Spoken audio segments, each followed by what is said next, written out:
Hey, welcome to Scratching the Surface. I'm Jarrett Fuller, and this is a podcast all about curating. On this week's episode, I have a truly fascinating conversation with the curator, art historian, and educator, James Voorhies. James is the chair of the graduate program in Curatorial Practice and a professor of fine arts at the California College of Arts.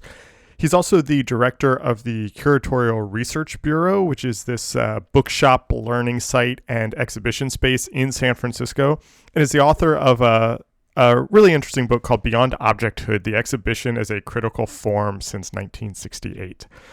Curating is something that I've had an interest in for a long time now, and I was curious to talk to James about the history and theory of curatorial practice, but also the interesting intersections between curation and criticism. And James is someone whose work really straddles both of those lines. So in this episode, James and I talk about what it means to be a curator. He describes the three components or the three roles of curation as one of caretaking, of mediation, and administration. And I really loved these roles. And so these three kind of roles or components become a sort of guide through this conversation as we talk about criticism and teaching and theory, and even how administration can be a type of creative practice. I loved this conversation and personally felt like I just got so much out of it. It was a true pleasure to have James on the show. Remember, if you're a fan of the podcast and want to help support it, you can become a member for $5 a month or $50 a year. Members get an exclusive monthly newsletter that features behind-the-scenes content, links and articles from former guests about design and writing and criticism, as well as previews of the upcoming episodes. Scratching the Surface is fully supported through these memberships, so if you like the show and want to help with its ongoing production, I hope that you consider joining. Thank you for listening, and enjoy this conversation with James Voorhies.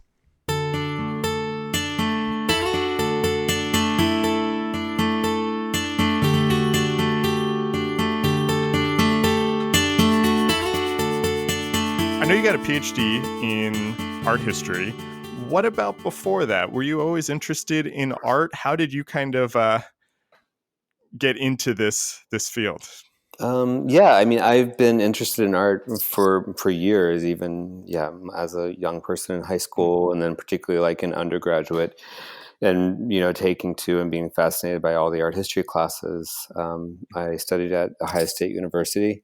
And I think also just in the early days, surrounding myself in different art departments and with students and who are studying fine arts. And so art and sort of, I guess you could say, the creative process has been part of my life for a very long time. Were you always, you mentioned kind of being drawn to the art history classes. Was it the history that interested you then? Was it the making part? What was your kind of way into it? I mean, I think art history for me and others can be also learning about the social behind the history, the social behind the aesthetics. And so we come up looking at these different iconic paintings by Matisse and Van Gogh and so forth. But then when you sit, particularly like in an undergraduate art history class, and kind of a whole world unfolds about the different communities and politics and I think that begins for some people, and I think for me, to take hold and to see, and you're inspired by how these artists created something in response to their present conditions, and obviously that's still happening. I kind of hate asking this question, but I'm gonna do it anyway. What kind of career did you imagine for yourself then? Where were you interested in being a historian? Yeah, I think that's a good question today, is particularly because I think students coming into undergraduate and particularly graduate programs already kind of have an idea of what they want to do. I mean, I came up in an era where I went to college and I explored different options, and the professionalization of like the artist figure or the curator wasn't quite so ingrained as it is today. So I feel really lucky because I just studied and I just took classes, and I also lived like a life of a 20-year-old and out with friends, and I don't think I cared a lot, and I've always been really conscientious, but I mean, frankly, I did not know what a curator was when I was studying art history. It wasn't until much later in the undergraduate and into the graduate, you one begins to realize like these are the options for studying art history at that time. And when you realized, or when you discovered curating or the idea of curator, was that kind of immediately, oh, this brings together all this stuff that I'm interested in? This seems like a path forward?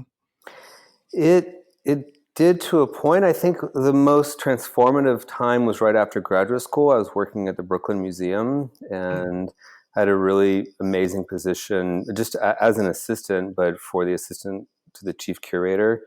And at that time, the museum, the chief curator oversaw 11 or 12 different curatorial departments. And so as the only assistant in there, we were a very small team. And I had a perspective of like the different acquisition process, the different ways in which the work was being cared for, the different ways in which artwork was being requested for loan out to different exhibitions. And so it was more immersed in a professional environment that I became aware of like the possibilities of working in the arts and like what is the role of the curator as both like a caretaker, an administrator, and a mediator, and those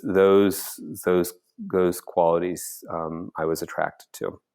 I actually really like that, and it sets up a big list of questions that I wanted to talk to you about. But I really like what you just said about a curator being a caretaker, an administrator, and a mediator. And I've talked to a bunch of people on the podcast who have done curating. I've talked to some curators before. Curating is something that's always been very interesting to me, but I admittedly have never done any myself. I curated a small show when I was in grad school of kind of critical graphic design to kind of visualize the thesis work that I was doing, but that's it. But I find the process of curating, or the role of the curator, as you just said, to be very interesting and a lot more to it than I think it sometimes can seem. Can you talk more about those three positions and how you see those embodying the role of the curator? Yeah, I mean, the role of the curator, I think, has changed so much, even in the last 10 years, but particularly over the last 20 years, because of one who went into, let's say, more of a museum field or a contemporary art space. And a large part of that was like caring for the objects that had been stored in the museum, and then how those objects make it into the future and continue to be relevant. And so I think I know that over the last 10 years, 15 years, the caretaker has been one transferred more into like a mediator. And so because of like the way in which we consume culture today and how the increasing popularization of contemporary art and pervasiveness within like just popular contemporary culture.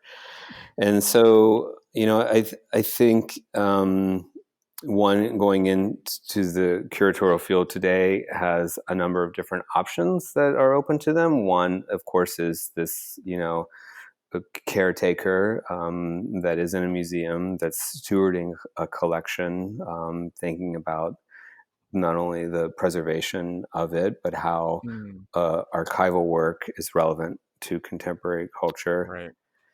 And then I think another thing people often overlook, like, because the curator has such a kind of almost kind of glamorous sort of perception today because of the way Instagram portrays everyone marshaling across the globe to different events and so forth. But I know that a lot of curators would agree that like the administrivia that's involved with curating is really quite significant. And I've always looked at administration as a also a different kind of creative outlet, and how to, like, inhabiting an institution and working within certain administration components actually have a way of changing. And then that might go to the third thing, mediation.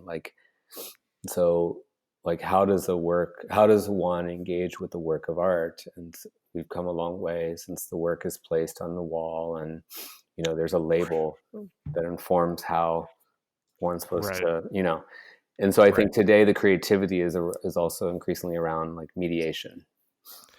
Yeah, and it's interesting because I read your book, Beyond Objecthood, that came out a couple years ago now, Mm-hmm. in preparing for this. And what struck me, and I'm kind of admittedly embarrassed to even say this out loud, as somebody who's kind of really rooted in critical practice and especially in design criticism, I was struck by how reductive my own kind of definition of curating was. That even just I kind of was, when I think about it, often it is just that kind of arranging of things on Mm-hmm. on the wall, or the caretaker part. And I think that mediation part, while I obviously knew that that was there, I hadn't really thought about it that deeply until spending time with your book. And I think there's something really interesting about the curator also being a type of critic, and that through the arrangement of these things, through the other roles that you talked about, through both um, caretaker and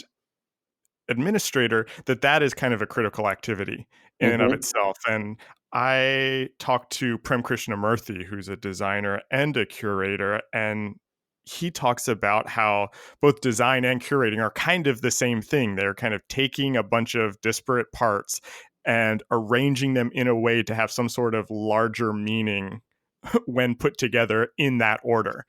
And I'm wondering if you could kind of talk about that last part, that mediating part, and Mm-hmm. especially how that, the role that plays in culture today, when, like you said, everybody thinks that they're a curator now by curating their Spotify playlists and Yeah. Instagram feeds. Yeah, I mean, I know Prim, and like, yeah, we have overlapping thoughts around this. I think this these three components, and even particularly like the mediation is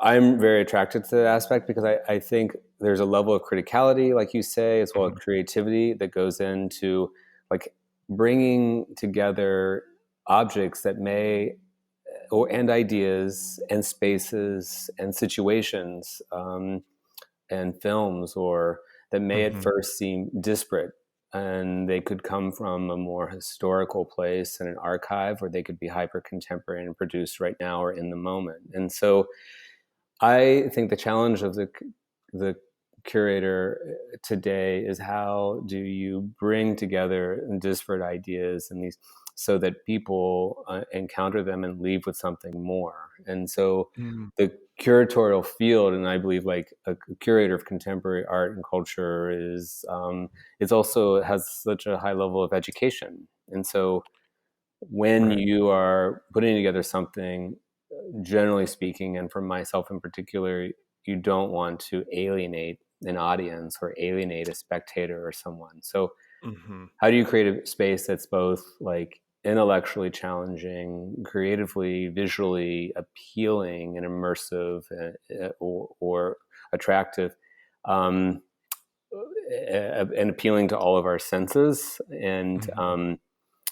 but you don't want spectators or people to walk away. You want them to walk away with something more than what they came with. Right.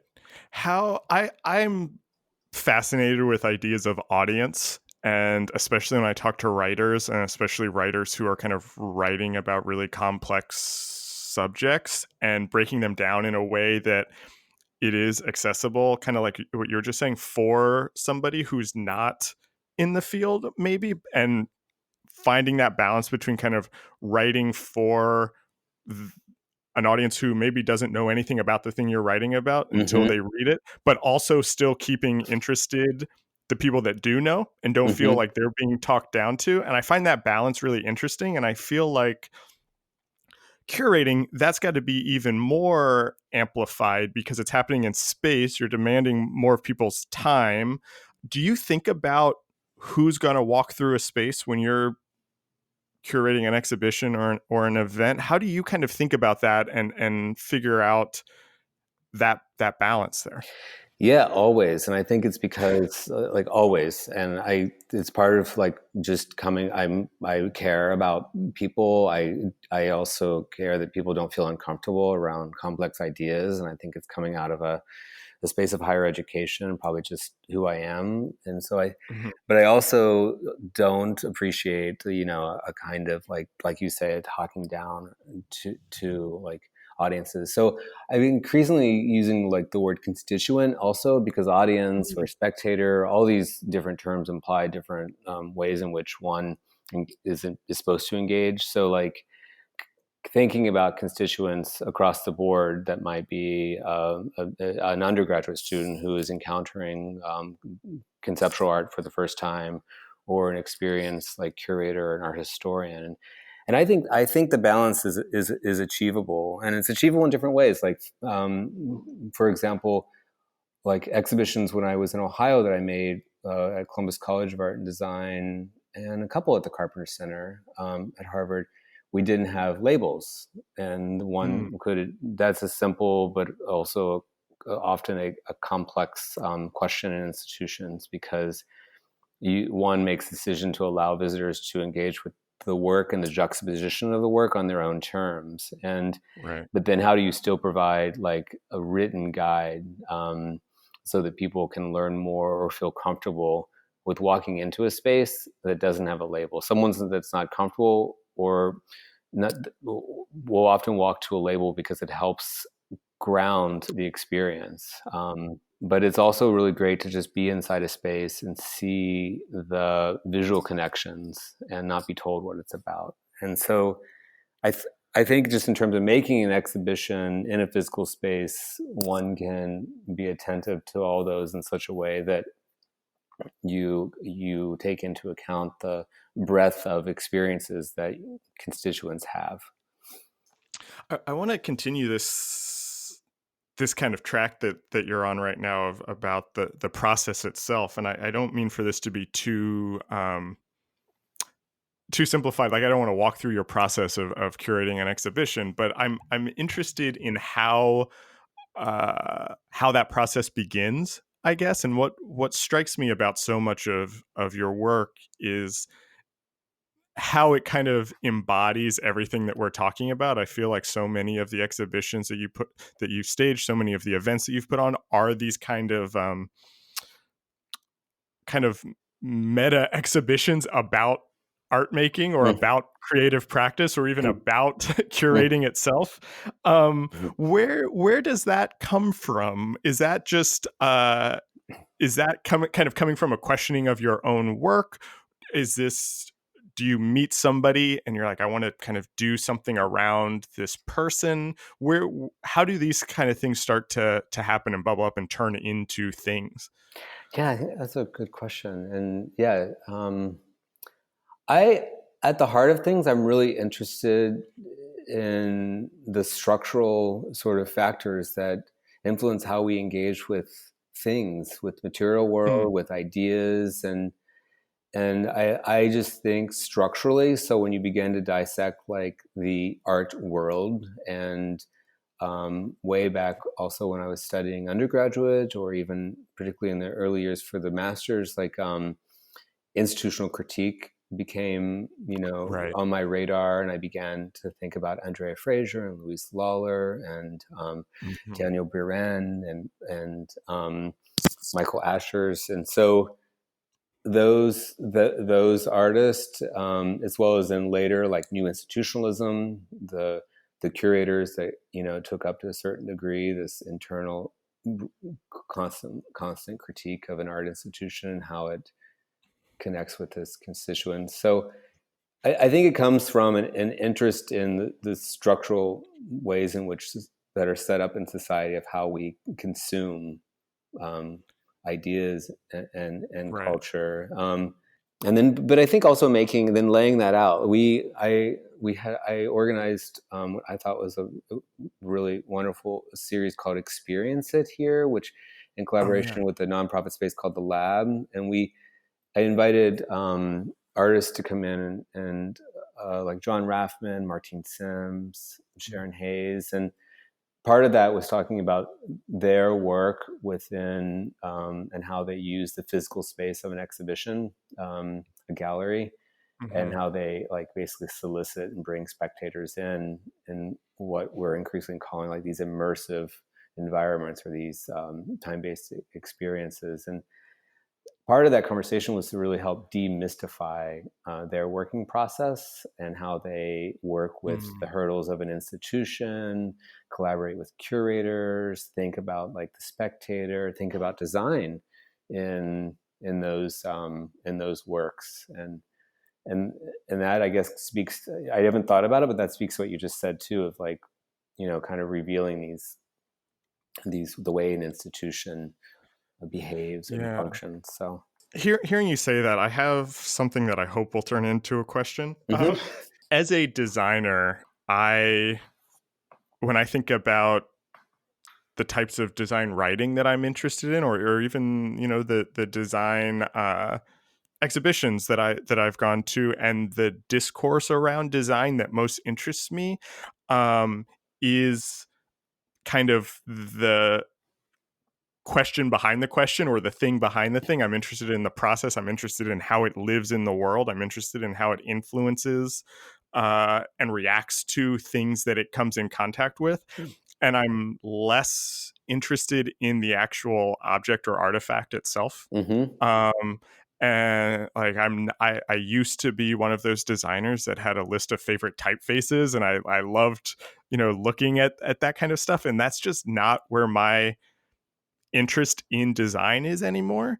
And what hearing you talk about, what it's making me think about is, and I know your book is called Beyond Objecthood, so maybe that is the answer, but I'm curious where, if anywhere, the object or the artifact, how that fits into this process, or is that just a part of it and isn't the most important part? You know what I mean? I do know what you mean. I think it's a really good question. I think it's perceptive of my interest in work, because it is like I have a tendency in exhibitions and art to sweep through things sometimes because I get it, or I don't want to. I just like I'm interested. Right. I'm interested in materials, and I'm interested in the way things are made. I'm interested probably more in the way they're placed and how they relate to a space.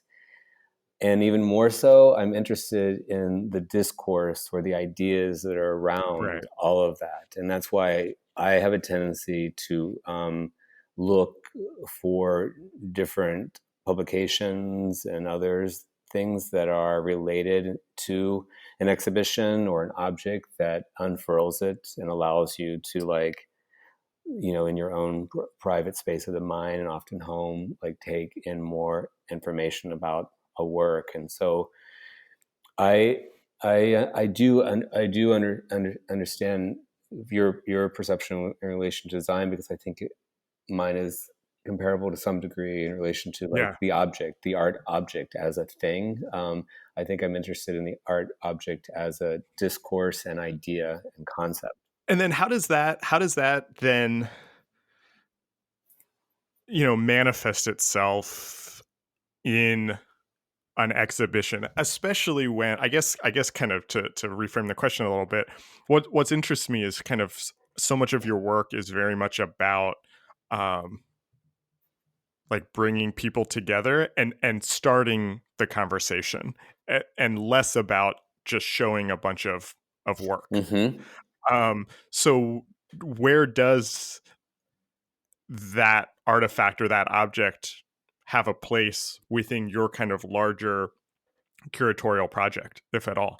I think it has a place in my project in relation to the artist, even more than the actual object. And so also maybe going back to this idea of structure, or how things are made, not how they're made, but like where they come from. Like I'm often interested in having an artist engage with me or in the public around the ideas that fuel the making of their objects, and not to say that the objects are like not important, but it's like, how do you dissect the ideas that come in, not only the making of it, but the presentation of it, because, like, Right. how does the object come to the public realm? And many things we know about a work of art or an artist, we've actually never experienced in person, yet we still Mm. have a level of appreciation for it. I do, Yeah. that is as if I've seen this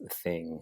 And so, yeah. I want to shift gears a little bit and talk about teaching. That's another big part of your Hmm. work, and I'm really interested in the connections and relationships between being a curator and being a teacher. And I feel like just in the time we've been talking today, that the way we think about our work is actually very similar. And when I started teaching, I was uh, kind of pleasantly surprised by how much of being in the classroom felt like a design project. Hmm.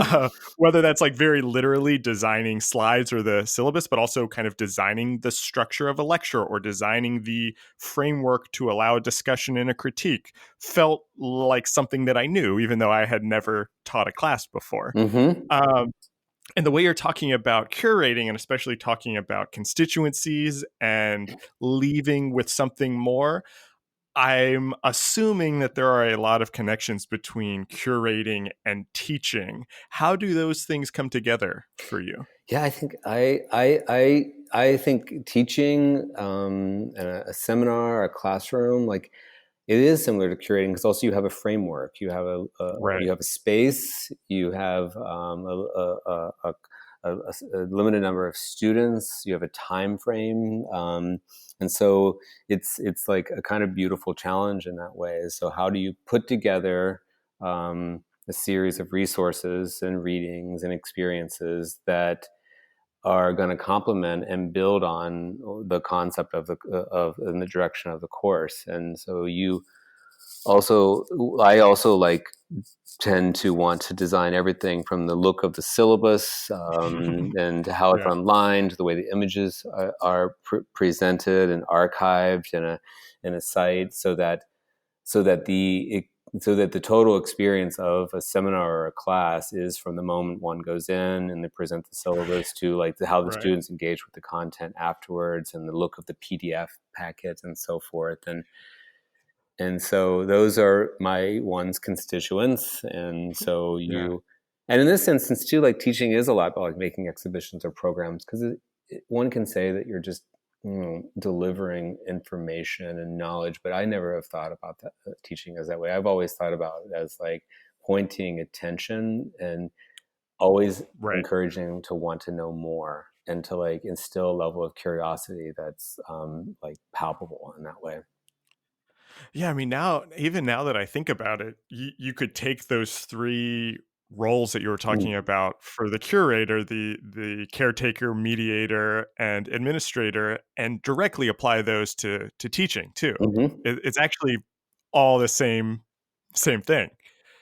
I think it is too. I mean, first, even in terms of caretaker, you have content that needs to be mediated in a way that isn't alienating to the students, and therefore also encouraging them and creating a really a space where you build their level of self confidence around not knowing something, and that they can ask a lot of questions. So you're caring for what the content is, how it's put in there, and then what kind of space one creates in the space of a seminar. And it's always really important, because I'm rather introverted and was shy in class, and Mhm. how do you create a space where those students can feel comfortable asking questions? Um, Yeah.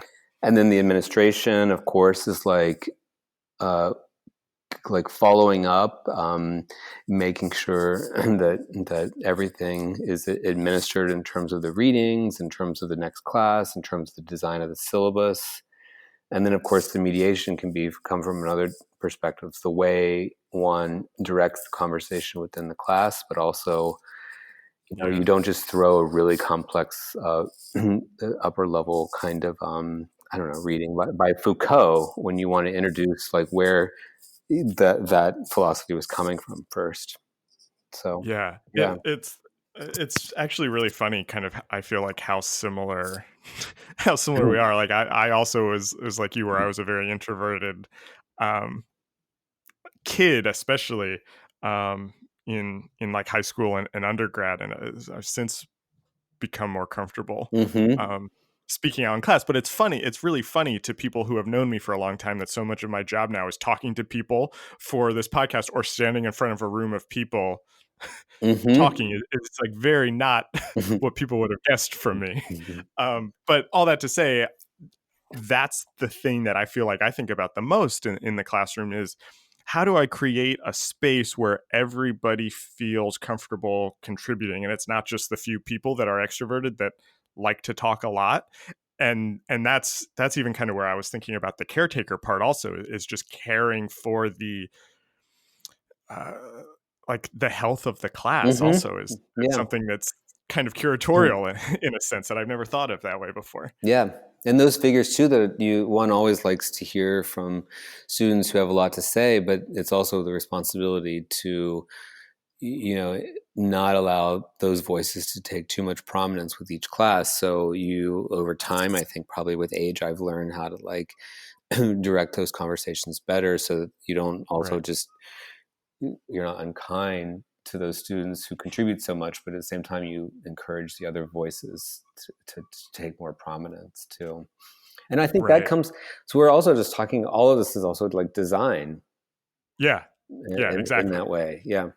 It's so funny to me, and I talk about this all the time with other faculty and even with my students, that teaching is a type of design in some way, and that being in the classroom to me now feels like my practice uh, in a way that I didn't really expect when I started teaching. I thought it was going to be this thing that I kind of did on the side. Mm-hmm. But now that feels like my design practice, which I didn't expect. Mm-hmm. I didn't expect it to kind of flow so easily from what I had thought of as graphic design to the type of quote unquote design that I'm doing now. Yeah. I think more faculty, as well as like artists and curators and others and administrators, could learn how to interweave those like classroom responsibilities with the practice. I mean, even Mm, while I was teaching at Bennington College, like that was the time when I was writing Beyond Objecthood.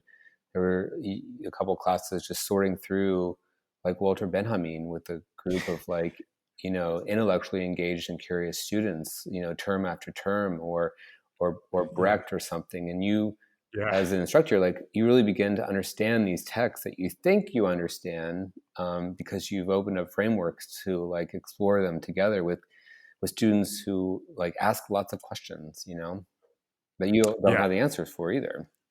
right, right. I mean, I feel like I set up all of my classes to be based around the questions that I have and the things that I want to spend more time with. And so by creating that framework, I'm learning just as much as the students, hopefully. It's nice. It's a nice way to like interweave the different responsibilities of how like whatever art historians, curators, Yeah. designers need to exist or find themselves existing. Exactly. So are you teaching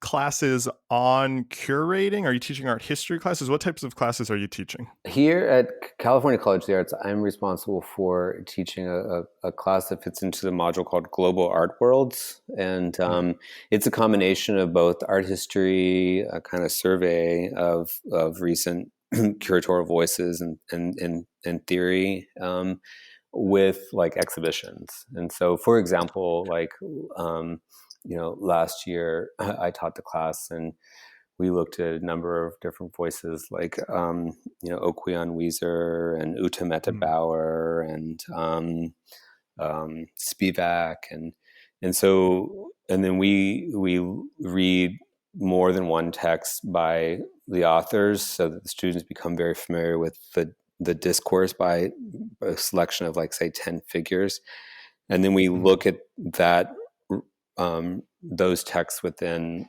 the context of the different exhibitions or biennials that the figures have made. Not all of them, but some of them.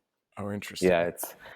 It's great because also, like, for example, going through Venice this year, so I'll teach the same class in the spring, and you know, part of the gathering the different photos and talking. So, for example, like 2 years ago, and Imhof's exhibition in Venice was really fascinating for me at the German Pavilion. So, like, introducing that and video around it and talking about what she did was, it also just felt like really, I wouldn't say urgent, but like of the moment to have material directly from, well, in that class, it was also like Documenta and Munster and Venice had all Oh, happened. Yeah. interesting.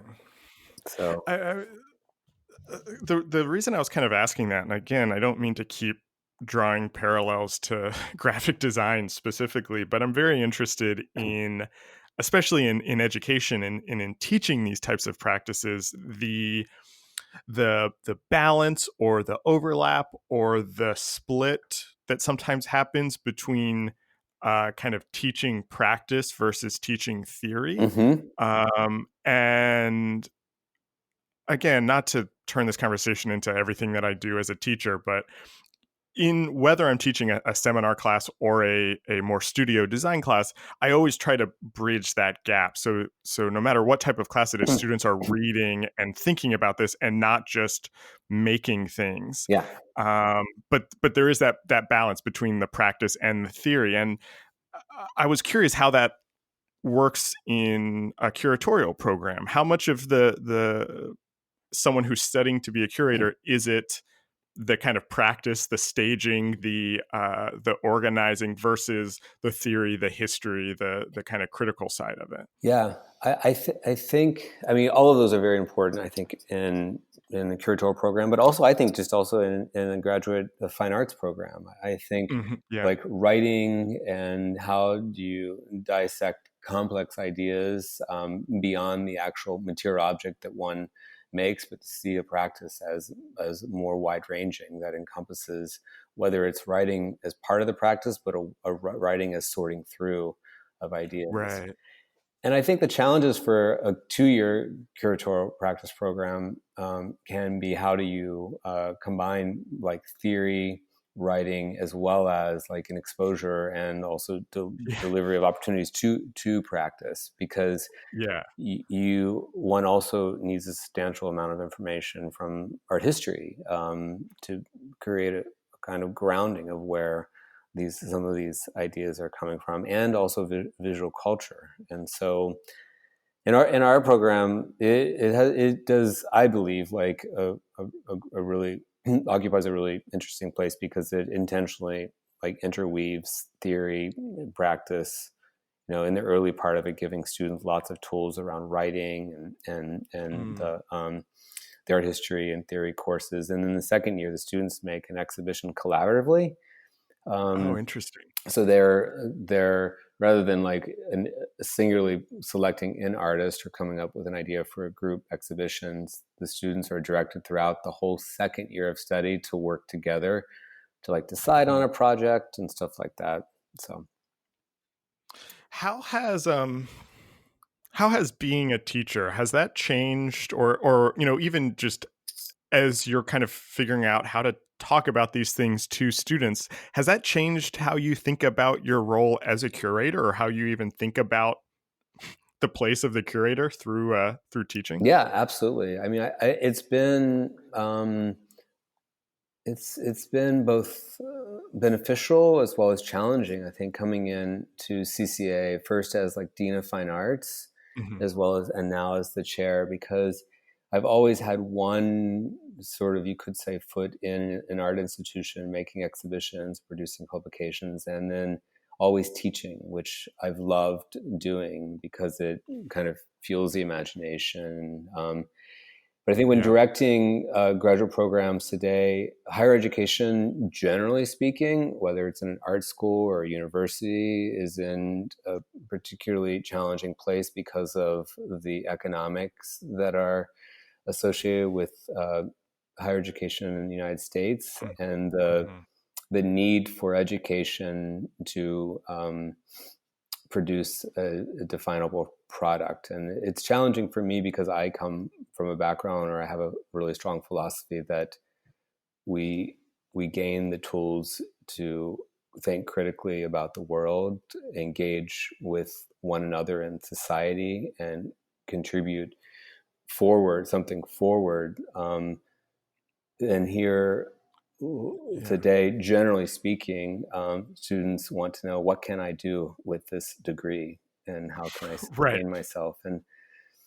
And so I think, in terms of curating, I think the curatorial and curatorial education is really valuable because it again, going back to what we started earlier, it teaches one to think critically about Yeah. many different things, and then you need to put together the words and thoughts and ideas of how you, I guess,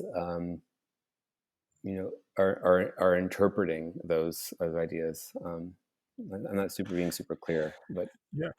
No, it's really interesting, and it's kind of surprising to hear you say that, even your students are kind of like, okay, how am I going to get a job yeah, with this? And that, because that's kind of why I asked about the earlier question about the theory versus the practice and that balance, because especially in a field like graphic design, which is so connected to service, um, often the theory gets kind of pushed to the side. And I can't tell you how many students, even at a graduate level in writing classes and seminar classes, are kind of like, why are we what doing am I this? going to Is do this with going to it? help me? Mm-hmm. Yeah, is this going to help me get a job? And it's that kind of critical component that I think, yeah, you can't put this in your portfolio necessarily, but it's going to give you a new way of looking at things, or writing as a new part or a new tool in your toolbox and kind of working through problems. That, yes, it is going to help you, but also I understand the financial constraints of, like, you're spending all this money on grad school and you need to get a job. I was there, but also, like, don't worry about that yet. But I feel irresponsible saying that. You know what I mean? I know it's tough because this goes back also to what we talked to, like myself coming up. Of course, I wanted a job, and I would think about what a career might be, but the specificity of that wasn't at Yeah. all defined. And I think students coming in, speaking from a curatorial practice perspective, and thinking that they will leave the program with a position at MoMA, Mm, that mm. that may have been the case, or even at MoMA, that's an example, like a number of years ago. But the curatorial field has changed so much, where I think what I am trying to do, and I hope we're increasingly more successful, is like providing different perspectives about how one can engage with contemporary culture, through the Right. curatorial, and through like also different education departments at institutions, different publishing projects, different public programmings, and then also a little bit like Mhm. what you started out as, like, how do you participate in contemporary culture through a Right. number of different avenues, Right. which can be really interesting. Yeah. Yeah. And hard and tiring. Hmm. Yeah. And administrative, Um, like that has so much right. administrative to it as well, follow up, etc. Yeah. Yeah. Yeah. I'm glad that you brought up the administrative side, because I have like three more questions to kind of start to wrap up the conversation. But that was a piece that I wanted to return to, because you're not just an educator, you're also the chair of a program. You were the dean of a program. And you mentioned really early in the conversation that you see the administrative work as a type of creative practice also. And uh, admittedly, as a somewhat newer teacher, the more I've been in academia in the institution, have found this weird draw to the administrative side. It's like, that's something that's interesting that I kind of want to learn more about, but it seems so against this kind of creative background that I come from. Can you talk about how you see that as a creative Hmm. practice, or kind of maybe even as someone who comes from a creative background who's now operating in that space? How do you think about that? Yeah, I think that's a good question. I think this also goes back to your earlier question of just,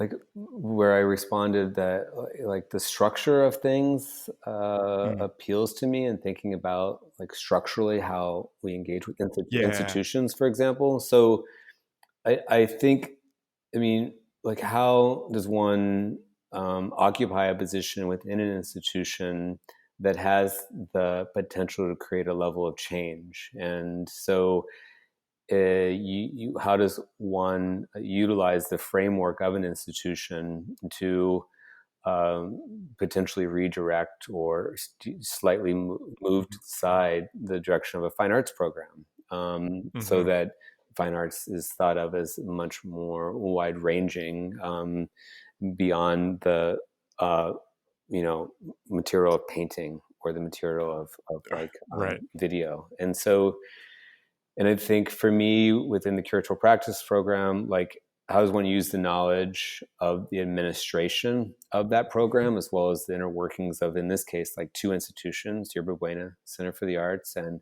California College of Arts, to create a kind of space within those institutions, like Curatorial Research Bureau, that is Mm-hmm. utilizing the different resources of communication, of like place, to inhabit that in such a way that the students potentially are having an experience that is not possible without the melding of those administrations. For Right. example, and I did the similar thing or I took the similar perspective at the Carpenter Center. Like, Yeah. as director of the Carpenter Center, like, how do you work with, like, we introduced something called institution building there, working with artist Martin Beck at first, and then Renee Oh Green. yeah. And then, like, that was a 2-year residency for, in this case, the one I stewarded was Martin, to come on a repeated basis to look at the history of the Carpenter Center and teaching the arts at Harvard. But I saw it as providing, like, I saw it as like opening up and providing support for that research, both like intellectually by engaging with Martin, as well as the different resources. And that was done through essentially, like, yeah, inhabiting that institution differently. Yeah. So Yeah, that's interesting. I feel like I could talk to you about that for another I know. another hour or so. I have so many questions. Mm. Um, I have I have two more questions, and these are two questions that I use to end all of these conversations. And the first one is, I would like to hear more about the things that you're thinking about right now and working on right now. And I did see that you're working on a new book um, called Binding Agents. Mm-hmm. And so I would love to hear a little bit about that, and then also just kind of other things that you are thinking about or excited about right now. Yeah. Yeah, I'm excited. But I'm working on this book called Binding Agents, and right now it has a kind of a long subtitle, toward an aesthetic of the post-colonial in contemporary exhibition. Mhm. And I'm going to Istanbul on Friday, and then on to Oh, Cairo and Amman as part of the research, oh, for wow, this. nice. That book is focusing in part on, like, small scale arts institutions and looking at how they engage with the communities physically surrounding them, and are Mhm. able to create different kinds of spaces where art and culture can intersect in those institutions. But also their connection to, like, larger contemporary discourse, mostly in the West, one could say. So, Mm, like, mhm. what is the West's sort of impact on activity that's happening, for example, like in Cairo and Amman, and how do, for example, like, visiting voices come in and both, like, teach, one could say, but also, um, affect the localities of activity. and Huh, that's interesting. and then part of it's also looking at large scale biennials, and how, like, Documenta is increasingly presenting work that looks at border displacements and histories of colonialism and decolonialism, Mhm. as often as long-term projects that artists are working on, and the challenges of, like, essentially showing a core sample of a long-term research-based project. And so thinking about that. And then the third chapter in that is about publications, Oh, and the interesting. role that publications play today in circulating around the world and introducing many of us who are attentive to activity in contemporary art and design, like activity that we may not have access to otherwise. And so just the important role mostly of printed matter, but also somewhat online as well. So that's Oh, that's so interesting. I And love so the project. obviously you're in the research phase right now. When do you see that coming That out? probably has 2 more years to work on. This is the Okay. last. This trip is the last trip, and then I'll finish a lot more writing this winter. And so, yeah, Okay. Nice. Yeah, I can't wait. That sounds it'll be great. good. Yeah, and then we just are also. I work really closely with Nate Padovic, who's my boyfriend for many years, and who's really co- good collaborator on most of the work that I've done with Bureau of Open Culture and Curatorial Research Hmm. Bureau. And we just launched something called 100 Books, which is Right.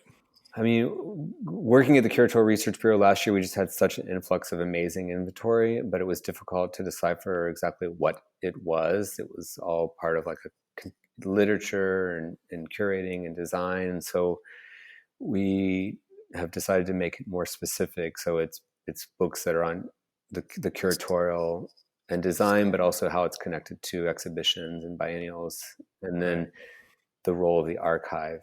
And so it's a way actually to also just specifically articulate a revolving set of 100 titles that we're going to present at the bookshop, and that we hope can make available here elsewhere that Hmm. aren't easy. We brought back a lot of books in our bags and stuff from Berlin that don't Yeah. easily come over and stuff. So because of you know how it is shipping, and Yeah. so I'm super excited about that. Yeah. Yeah, it's a great project. It actually like perfectly leads into what my last question Okay. was going to be, and hopefully this is not too big of a question, but kind of thinking about all of this that we talked about, what are the books or the authors that have really influenced the way you think about these things, or even if someone's kind of interested in curating or has read your book, where would you point them next, as kind of influential texts or books kind of around curation, criticism, contemporary practice? Yeah, I think. I mean, Or should we just send them to 100 we can send books? them. Well, they're It's one of there. those That's for books. sure. But not all of them. And actually, I was just thinking because, like, Maria Lend is a Swedish curator who is now based in. I don't know that name. She's amazing. She's incredible. She's run a number of different programs in Munich and in Stockholm, and most recently she was director of a small space just north of Stockholm called Tensta Kunsthal, and Mm, it was she ran an exhibition program there for I think almost 8 years that brought in a number of different contemporary artists, but also created different platforms around food that address the wide range of